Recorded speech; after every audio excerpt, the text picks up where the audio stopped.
오늘은 참된 성공의 비밀 사도행전 3장 1절로 10절의 말씀을 함께 나누기 원합니다. 하나님, 오늘도 이 귀한 말씀 아버지 우리에게 주셨습니다. 이 말씀을 통해서 우리에게 뜻하시는 바가 무엇인지, 하나님 말씀하시는 바가 무엇인지 우리가 잘 받도록 인도하여 주시옵소서. 부족한 영혼 감춰주시고 하나님의 영광만이 드러나게 역사하여 주시옵소서. 예수님의 이름으로 기도합니다. 아멘. 할렐루야. 아멘. 오늘도 우리를 이끄시는 하나님의 은혜가 우리의 삶 속에 가득하기를 축원합니다. 아멘. 오늘 말씀을 들어가면서 우리가 이전에 재미있게 들었던 이야기 한 가지를 더 나누려고 합니다. 이 이야기는 지금까지 수없이 많이 각색되어서 좀 젊다라고 하는 사람들도 다 한두 번씩 들어보았던 이야기입니다. 무슨 이야기일까? 바로 이수일과 심순의 이야기입니다. 이수일이라고 하는 청년이 있었습니다. 이 청년은 조실부모였죠. 어렸을 때 부모님을 잃게 되었습니다. 어린 시절이니까 오갈 데가 없었기 때문에 아버지의 친구분이었던 한 집에 와서 살게 되었습니다. 근데 그 집에는 딸이 있었는데 그 딸 이름이 심순애였습니다. 어린 시절 같이 지내다가 이제 사랑이 싹트게 되었죠. 고등학교를 마치고 이수일과 심순애는 결혼 약속을 하게 되었습니다. 참 여기까지 보면 너무 좋은데 말이죠. 아플싸 그 둘 사이에 갑부집 아들 김중배가 나타났습니다. 심순애가 고민하기 시작을 합니다. 결혼을 하긴 해야 되는데 야, 돈이냐 사랑이냐 고민을 하는 것이죠. 결국 순애는 이수일을 버리고 김중배를 선택했습니다. 거기서 나온 대사가 있죠. 무슨 대사가 있죠? 이거야. 순애야, 김중배의 다이아몬드 반지가 그렇게도 탐이 나더냐. 이게 이수일과 저기 심순애 그 이야기죠. 핵심이죠. 자, 심순애가 김중배에게 갔습니다. 그러면서 이제 자 한마디 했죠. 자, 이 경황이 이제 이수일은 이제 심순애를 놓친 이수일은 포기할 수 없었던 거죠. 돈 번 곳에 혈안이 되었습니다. 그래서 수단과 방법을 가리지 않고 돈을 벌기 시작을 했습니다. 결국은 냉혈한 고리대금 업자가 되어버리고 말았습니다. 복수해야 된다라고 하는 사명감 때문에 아주 많은 돈을 벌게 되었죠. 자, 여기서 심순애라고 하는 여인이 선택한 것은 무엇인지요? 다이아몬드 반지였습니다. 돈이며 물질을 선택했습니다. 또 남자 이수일의 복수를 다짐하면서 그가 목표로 삼았던 것은 무엇입니까? 역시 돈이었습니다. 성공이었습니다. 동기나 계기 그 목적은 다르지만 그 옛날에도 그렇고 지금도 사람들은 돈을 성공의 척도로 삼습니다. 참 안타까운 얘기죠. 여러분과 같이 말씀을 들어보면서 나눕니다. 사람마다 인생의 시작은 다릅니다. 사람마다 인생의 시작이 다르죠. 아마 모든 사람들의 인생의 시작, 그 출발점은 같지 않을 겁니다. 태어나고 자라는 환경과 여건이 다르죠. 하나하나 자세히 따져보다 보면은 모든 사람들이 다 다르다라고 말할 수 있습니다. 그렇죠? 그런데 누구는 그 출신부터 남다른 사람이 있습니다. 여러분 들어보셨죠? 금수저. 소위 한국에서 말하는 금수저 출신의 사람들이 있습니다. 부모 잘 만나고 집안도 물질이나 권력도 있습니다. 이런 사람의 인생은 그 출발부터 남들과 다르다라고 볼 수 있습니다. 훨씬 유리한 위치에 서는 것 같습니다.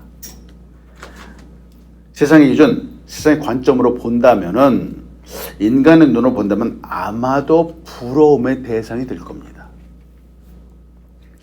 이와 반대로 이 세상에서 태어나는 것 자체가 마치 저주스러운 사람도 있습니다. 세상에 어느 지역 사투리처럼 쇠가 빠지게 일을 하지만 들어오는 월급은 쥐꼬리만큼 들어오고 그런 삶을 사는 사람들도 있습니다. 그냥 간신히 연명해가는 사람들도 있죠. 왜 김중배는 나면서부터 금수저였을까요? 왜 이수일은 조실 부모하고 참 어렵게 흙수저처럼 살았는지요? 왜 심순애는 사랑이 아니라 돈을 선택하고 말았는지요? 오늘 우리가 함께 보는 이야기에도, 이 성경에도 우리 인생의 이야기가 나옵니다. 한 남자가 있었습니다. 그 사람은 스스로 걸을 수가 없어서 늘 남의 등에 업혀서 다니는 사람입니다. 그가 성전 미문이라는 곳으로 오죠. 이유는 구걸하기 위해서입니다. 그렇게 살아왔던 날들이 꽤 오래되는 것 같았습니다. 사도행전 3장 2절은 이렇게 말합니다. 나면서 못 걷게 된 이를 사람들이 메고 오니 이는 성전에 들어가는 사람들에게 구걸하기 위하여 날마다 미문이라는 성전에 두는 자라 하고 말합니다. 오늘 본문에서 걷지 못하는 사람, 안진뱅, 요새는 안진뱅이라고 하는 단어를 잘 쓰지 않아요. 걷지 못하는 사람의 이야기를 보게 됐죠. 성경은 그가 연약한 사람이라고 하는 이 사실을 그대로 우리에게 말하고 있습니다. 때문에 그가 구걸할 수밖에 없다라고 하는 사실도 보여주고 있죠. 숨기지 않습니다. 성경이 이토록 자세하게 기록하고 보여주는 이유가 있습니다. 왜 그럴까? 이 말씀을 통해서 하나님이 우리에게 말씀하시는 바가 분명히 있기 때문에 그렇습니다. 하나님의 뜻하심을 그를 통해서 나타내시기 위해서 그렇습니다. 오늘 그 사실을 여러분과 같이 나누기 원합니다. 첫 번째, 하나님은 자녀를 섬김으로 인도하시는 분입니다. 우리가 믿고 섬기는 하나님이 누구신가? 당신의 자녀를 섬김의 자리로 인도하시는 분입니다. 우리 삶의 매일매일 매 순간은 하나님의 뜻과 의미가 가득합니다. 여러분 이 사실을 꼭 기억하십시오. 우리의 삶의 모든 순간은 하나님의 뜻과 의미가 담겨 있습니다. 24시간 어느 하루 그냥 헛되이 보낸 시간 없습니다. 우리의 날들은 놀란 기회가 담겨 있습니다. 자, 이거 한번 보죠. 톨스토이. 우리가 잘 알고 있는 톨스토이가 이렇게 얘기를 했어요. 가장 중요한 때는 현재다. 왜냐하면 사람이 자기 자신을 통제할 수 있는 것이 현재이기 때문이다. 가장 중요한 사람은 현재 당신이 무슨 이유이든지 관계하고 있는 그 사람이다. 왜냐하면 누구나 자기가 이후에도 그 사람과 관계를 유지하게 될 것인지 어떤지 모르기 때문이다. 가장 중요한 일은 현재 무슨 이유로든지 관계하고 있는 사람들을 모두 사랑하는 일이다. 왜냐하면 사람은 오직 사랑하기 위해서만 이 세상에 태어났기 때문이다. 이해되시죠? 우리가 살아가는 하루라고 하는 단어에 대해서 한번 생각해 봅니다. 우리에게 매일같이 주어지는 날인 하루, 24시간으로 구성되어 있습니다. 그렇죠? 해가 뜨면 하루가 시작되죠? 해가 지면 하루가 진다라고 얘기합니다. 요새는 밤에도 시간이 계속 가죠? 하지만 이 하루가 모든 사람마다 다 다릅니다. 이유는 하루를 임하는 태도가 다르기 때문에 그렇습니다. 내가 하루를 시작하는 자세, 태도, 관점, 사람, 그리고 내게 주어진 일 때문에 이 하루가 달라집니다. 특히 나의 가치관에 대해서 엄청나게 달라지죠. 어떠실까? 내가 무엇을 어떻게 중요하게 보느냐에 따라서 하루하루가 다릅니다. 하루를 돈을 기준으로 보고 살아간다면 어떻겠습니까? 돈을 많이 버는 날은 너무 좋은 날일 거예요. 기분 째지는 날일 거예요. 그런데 돈을 벌지 못하는 날은 어떤 날인가요? 참 그런 힘든 날이 없을 거예요. 돈을 기준으로 살아가면 그렇습니다. 자, 하루에 일을 기준으로 살아간다면 어떻겠습니까? 일을 잘하거나 프로젝트를 잘 진행해서 모든 일이 순조롭게 진행된다면 아마 최고의 날이 될 거예요. 그런데 모든 일들이 그런가요? 일이 잘 풀린 날이 있는 반면 잘 되지 않는 날도 있죠. 일이 잘 되지 않는다면 그날은 최악의 날이 될 겁니다. 그런데 이 톨스토이의 말처럼 만약에 하루를 사람을 사랑하는 기준으로 살아간다면 어떨까요? 누군가를 사랑했다면 나의 하루는 너무도 보람된 날이 될 겁니다. 귀한 날이 될 거예요. 근데 누군가를 미워했다면, 싸웠다면 나의 하루는 구겨진 날이 될 수 있을 겁니다. 그렇겠죠. 베드로와 요한, 그는 기도하는 사람이었죠. 하나님에 대한 사랑과 섬김이 있는 사람이었습니다. 베드로와 요한은 늘 기도하는 걸로 하루를 시작했죠. 기도하는 습관은 우리 그리스도인에게 빼놓을 수 없는 핵심입니다. 지금 베드로와 요한이 기도하기 위해서 성전으로 가고 있습니다. 근데 성전 입구에 미문이라는 곳에서 바로 그 사람, 걷지 못하는 그 사람을 만납니다. 사도행전 3장 1절로 3절이에요. 제9시 기도 시간에 베드로와 요한이 성전에 올라갈새 남에서 못 걷게 된 이를 사람들이 메고 오니 이는 성전에 들어가는 사람들에게 구걸하기 위해 날마다 미문이라는 성전문에 두는 자라. 그가 베드로와 요한이 성전에 들어가려 함을 보고 구걸하거늘 이렇게 말합니다. 자, 제9시라고 하는 시간이 나오죠. 이 9시는 혹시 몇 시인지요? 바로 오후 3시를 말합니다. 유대인들은 다니엘서부터 기록했죠. 다니엘도 그렇지만 하루에 전통적인 유대인들은 하루에 전통적으로 3번 기도하는 좋은 습관이 있었습니다. 아침, 점심, 오후. 그래서 오전 9시에 기도, 12시에 기도, 오후 3시 기도 이렇게 했었죠. 날 때부터 걸을 수 없는 사람이라면 이 사람에게는 차원이 다른 고통이 있었을 겁니다. 먼저는 경제적인 고통이 있었겠죠. 일을 할 수 없으니 돈을 어떻게 벌겠습니까? 그러니 참 매일매일이 참 힘든 삶이었을 겁니다. 신체도 불편해 누구 같이 한번 일해봅시다 라고 하는 이런 제안도 한번 받아본 적이 없었을 겁니다. 자, 이렇게 경제적인 고통이 있다 보니까 또 육체적인 고통도 있었겠죠. 걷고 싶으면 걸을 수가 없었습니다. 나면서부터 지금까지 평생을 그렇게 살아왔던 겁니다. 마음은 또 얼마나 낙담되었을까요? 걷는다라는 건 아마 꿈도 꾸지 못했을 겁니다.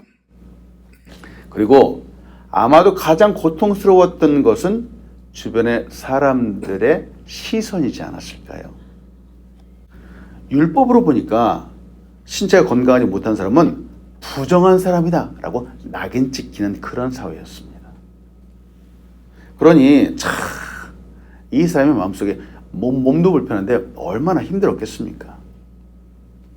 이 사람의 성전 미문이라는 곳에 있는 이유도 사람들이 물론 많이 지나가기 때문에 구걸하기 쉬운 곳이라고 하는 것도 있겠지만 문제는 이 사람이 성전 안으로 들어갈 수 없는 부정한 사람이었기 때문에 미문에 놓을 수밖에 없는 겁니다.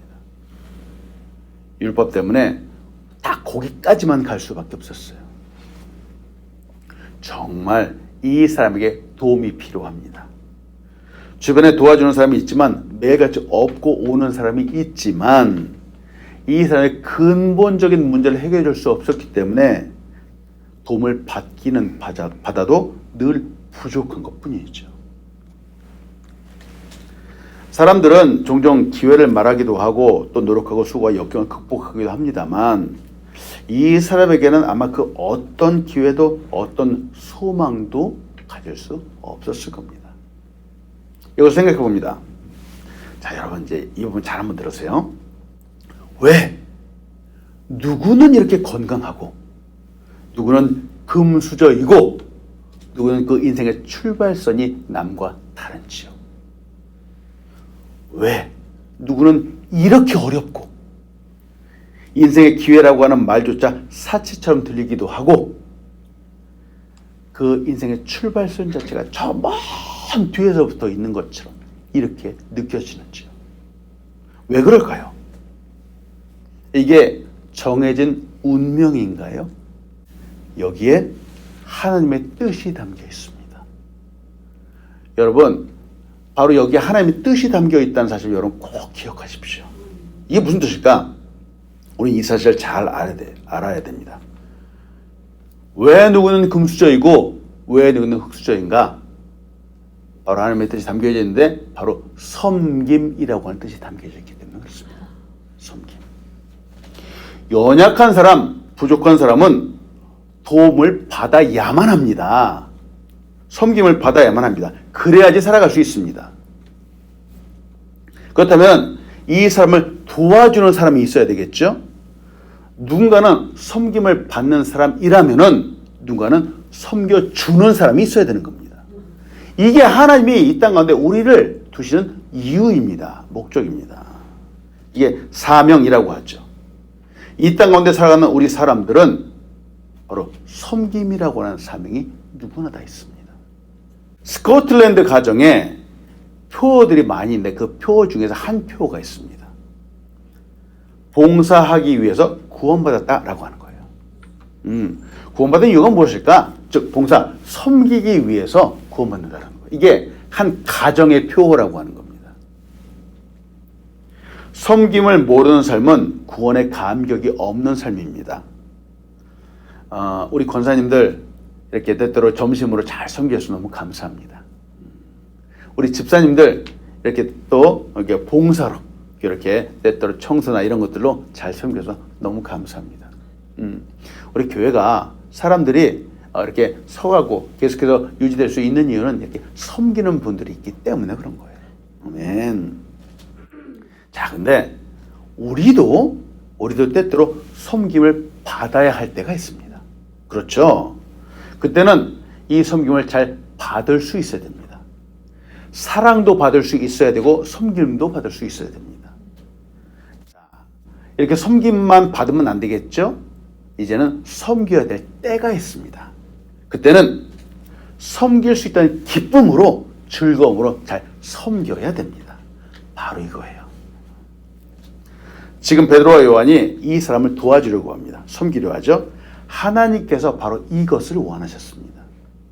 그래서 성전 미문에서 바로 이 만남으로 하나님이 인도하셨다라고 하는 거예요. 사도행전 3장 4절 5절에 이렇게 말합니다. 베드로가 요한과 더불어 주목하여 이르되 우리를 보라 하니 그가 그들에게서 무엇을 얻을까요? 바라보거늘 하고 말합니다. 하루하루 힘들게 살아가는 바로 그 사람에게 이제 인생 역전의 기회가 옵니다. 바로 만남을 통해서 오죠.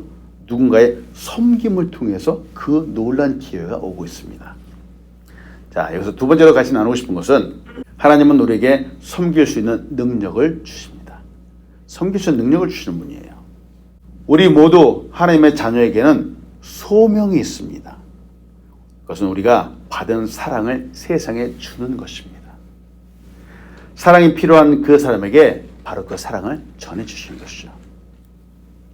이 아픈 사람은 아직까지 구걸하고 있습니다.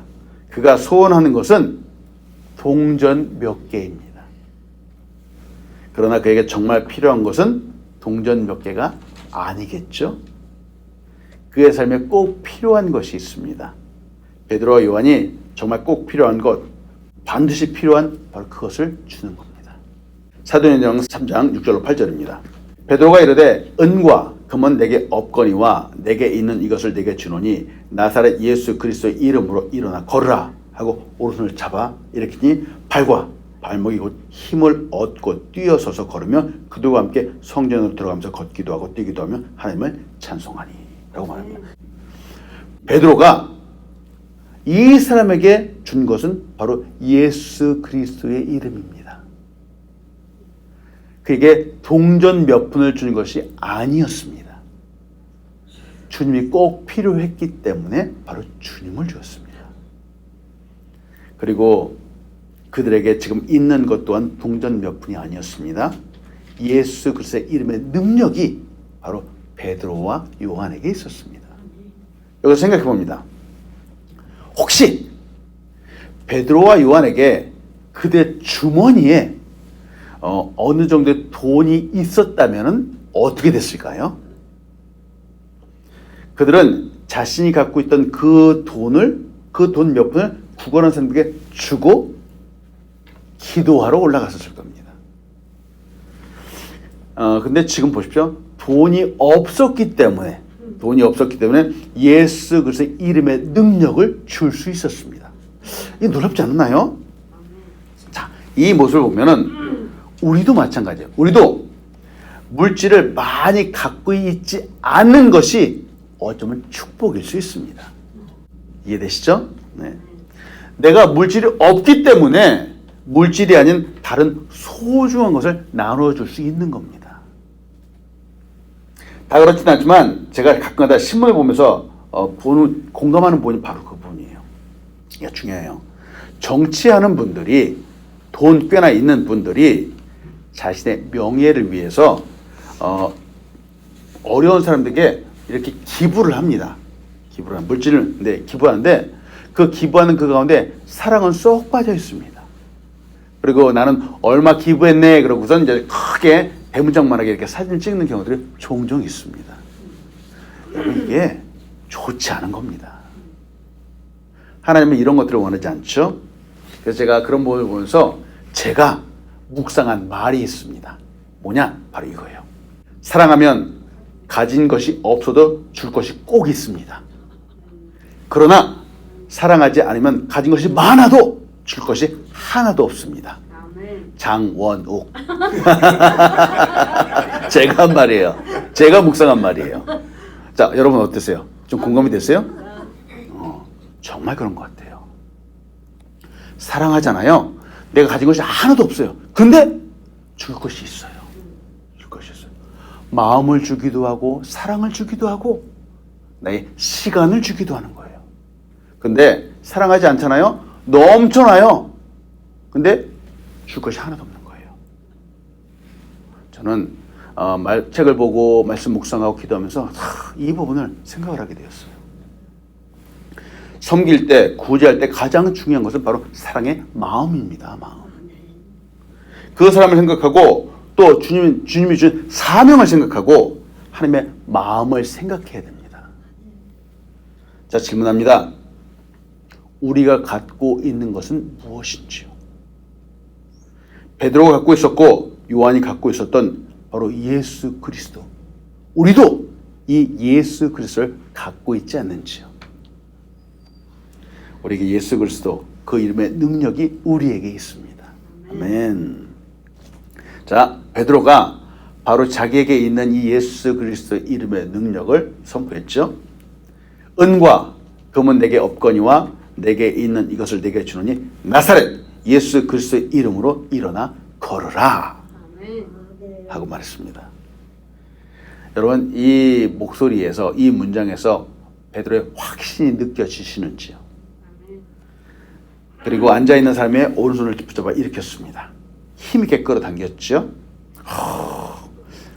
이 한마디, 이 문장은 평생을 빌어먹던 그 사람에게, 사람들로부터 소외당하고 무시당했던 그 사람에게, 소망이라고 찾아볼 수 있는 그 사람에게 인생을 바꾸는 놀라운 축복의 말씀이 되었습니다. 인생을 바꾸는 메시지가 되었죠. 모든 인생의 출발선은 다릅니다. 그런데 먼저 잘 출발했다고 인생을 꼭 성공한다라고 하는 보장은 없습니다. 가장 늦게 출발하는 것 같지만, 느리게 가는 것 같지만 참된 성공의 비밀은 바로 여기에 있습니다. 우리도 사람들에게 금과 은은 내게 없다라고 금과 은을 주지 못할 수 있습니다. 그런데요, 혹시 물질이 아닌 다른 것, 정말 나에게도 꼭 필요했었고 그 사람에게도 필요한 바로 그것을 줄 수 있지 않는지요? 여러분, 이렇게 예수 그리스도를 주고 예수 이름의 능력을 주는 것, 이것보다 귀한 것이 이 세상에 어디 있습니까? 명예가 아닌 다른 것, 그것 때문에 그 사람이 존귀한 일생이 될 수 있다면은 아마 이것은 가장 귀한 것일 것입니다. 보니까 성전 미문에 앉아있는 그 사람은 그 사람만 안진뱅이인 것은 아니죠. 저는 늘 말씀드렸죠. 말씀을 보면서 이 말씀을 우리 이 세상을 보는 관점으로도 비춰봅니다. 걷지 못한 이 사람은 아마도 지금 우리가 사는 이 시대의 세상의 사람들인 것처럼 보입니다. 그럴 수 있습니다. 자신의 인생에서 정말 필요한 것이 무엇인지 모르고 동전 몇 푼과 같은 헛된 것들을 추구하며 살아가는 사람들 말이죠. 오늘 사는 사람들은 쌓아놓을 수도 없는 그 물질을 추구하면서 살아갑니다. 많은 학교의 교육들, 기관에서 있는 세미나, 고급 정보들이 막 유용한 것들이 많이 있지만 이 세상에 필요하면 물론 꼭 필요하다고 말하긴 하지만 여러분, 이 세상의 것들은 지극히 한계적입니다. 제한적입니다. 이 정보들은 마치 안전뱅이가 추구했던 동전 몇 개와 같을 수 있습니다. 여러분, 이 동전 몇 개에 우리의 인생을 전부 걸지 마십시오. 우리도 자칫 잘못하면 그럴 수 있습니다. 문제는 금방도 말씀드렸다시피 우리가 보고 듣고 배우고 익힌 모든 것들이 말이죠, 정말 우리의 인생을 구원할 수 없다는 것이 안타깝다라고 하는 거예요. 마치 동전 몇 개와 같을 수 있습니다. 사람들을 변화시키고 기적을 일으키고 그 사람의 인생을 바꾼 것은 동전이 아니었습니다. 바로 예수 그리스도의 이름의 능력이었습니다. 여러분도 우리도 우리의 인생이 바뀌고 하나님의 자녀가 된 이유는 바로 예수 그리스도의 이름의 능력 때문이지 않는지요. 아멘. 그렇죠. 말씀 마칩니다. 인생이 성공한 후에 더욱 하나님을 찬송하는 우리가 되길 간절히 소원합니다. 이곳에 함께 찬양하는 우리는 인생을 정말 성공한 사람들입니다. 여러분, 우리의 인생은 성공한 사람들이라는 사실을 믿으시기 바랍니다. 아멘. 왜? 예수 그리스도 때문에 그렇습니다. 하나님 아버지 자녀가 되었기 때문에 그렇습니다. 동전 몇 푼을 얻어서 세상에 떵떵거리고 사는 것, 그러다가 지옥 가면 어떻게 합니까? 겉으로는 화려해 보이고 성공해 보이는 것처럼 보이지만 결국 지옥으로 간다면 실패한 인생입니다. 이제는 성공한 사람이라면 하나님을 마음껏 찬양해야 됩니다. 사도행전 3장 8절로 10절이에요. 뛰어서서 걸으며 그들과 함께 성전으로 들어가면서 걷기도 하고 뛰기도 하며 하나님을 찬송하니 모든 백성이 그 걷는 것과 하나님을 찬송함을 보고 그가 본래 성전 미문에 앉아 구걸하던 사람인 줄 알고 그에게 일어난 일로 인해 심히 놀랍게 여기며 놀라니라. 성공이라고 하는 개념이 세상에서 말하는 것 같이 돈을 많이 벌어서 부자가 되고 잘 사는 것, 기독교에서 말하는 성공은 이것이 아닐 수 있습니다. 참된 성공은 내 주변의 일들이 잘 풀리고 아픈 것도 하나도 없고 건강하고 형통한 삶, 그것이 아닐 수도 있습니다. 진정한 성공, 성공의 진정한 목적은 하나님 아버지의 자녀가 되는 것입니다. 그리고 하나님을 찬송하는 것입니다. 아멘. 저는 이 말씀 묵상하면서 가슴이 뭉클했습니다. 왜냐하면 이 사람이 평생을 못 걷던 사람이 이제 일어나서 걷고 뛰었습니다. 그러면서 그가 가고 있는 곳이 있습니다. 어디인가? 보세요. 성전으로 들어가면서라고 성경 써 있어요. 그가 걷게 되자마자, 뛰게 되자마자 그가 간 곳은 성전으로 들어갔습니다. 미문, 성전에 들어가기 위한 그 바로 문이에요. 여기서 나는 장애인이기 때문에 움직일 수 없는 율법에 대한 부정한 사람이었기 때문에 저 안에 들어갈 수 없다라고 하는 한계를 늘 갖고 있었죠. 이제 온전한 사람이 되었습니다. 이제 성전 안으로 들어가서 하나님을 찬송했다라고 하는 거예요. 와, 놀랍지 않은지요? 이 사람이 걷게 되면서부터 바로 시작한 것은 하나님을 찬송하는 것이었어요. 예배하는 것이었어요. 이제 그 사람은 부정한 사람이 아닙니다. 예배자가 되고 찬양하는 사람이 되었습니다. 이것이 그의 가장 큰 기쁨이 되었습니다. 그래서 아마도 하나님이 이 마음, 그 사람의 마음의 중심을 보셨던 것 같아요. 나도 예배하고 싶다. 나도 하나님의 마음과 찬송하고 싶다. 라고 하는 그 마음을 보셨던 것 같아요. 그래서 바로 베드로와 요한을 만나게 해주셨던 것 같아요. 그렇죠? 여러분, 이 사건은 걸을 수 없던 사람이 벌떡 일어나서 걷게 된 기적의 이야기입니다. 그러나 이 사건은 영적인 회복을 만드신 하나님의 높으신 생각의 이야기입니다. 회복시키시는 이야기예요. 베드로와 요한이 사람을 만나는 이유, 목적이 바로 여기에 있습니다. 인생의 참된 성공의 비밀이 바로 여기에 있는 거예요. 물질 만능주의가 아닙니다. 김중배의 다이아몬드 반지가 인생의 목적이 아닙니다. 존 스토트의 기독교 기본 진리에서 이렇게 말합니다. 그리스도인의 삶은 가정과 같아서 그 안에서 자녀들은 아버지나 형제 자매들과 교제를 즐긴다. 그러나 한순간이라도 이것으로 그리스도인의 책임이 모두 끝났다 라고 생각해서는 안 된다. 그리스도인들은 자기 자신에게만 관심이 있는 독선자들이나 이기적 존재들이 아니다. 그와는 반대로 그리스도인들은 이웃 사람들에게 깊은 관심을 가져야 한다. 할 수 있는 모든 방법을 동원해 이웃을 섬기는 것은 그리스도인의 소명이다. 아멘. 우리도 과거에 이 사람, 걷지 못하는 사람과 같았던 사람입니다. 그런데 예수를 통해서 이제는 인생 최고의 성공자가 되었습니다. 그리고 오늘 이 귀한 비밀을 또 세상에 걷지 못하는 사람에게 알려주어야 되는 사명을 갖는 사람이 되었습니다. 오늘도 예수 그리스도의 인도하심을 따라서 가는 우리 한 사람 한 사람에게 축원합니다. 이 귀한 비밀을 간절히 기다리는 저 이로써 걷지 못하는 한 사람이 저 세상에 있습니다. 성전 미문에 있습니다. 가서 이 사랑을 잘 나누는 우리 한 사람 한 사람 되게 축원합니다. 아멘.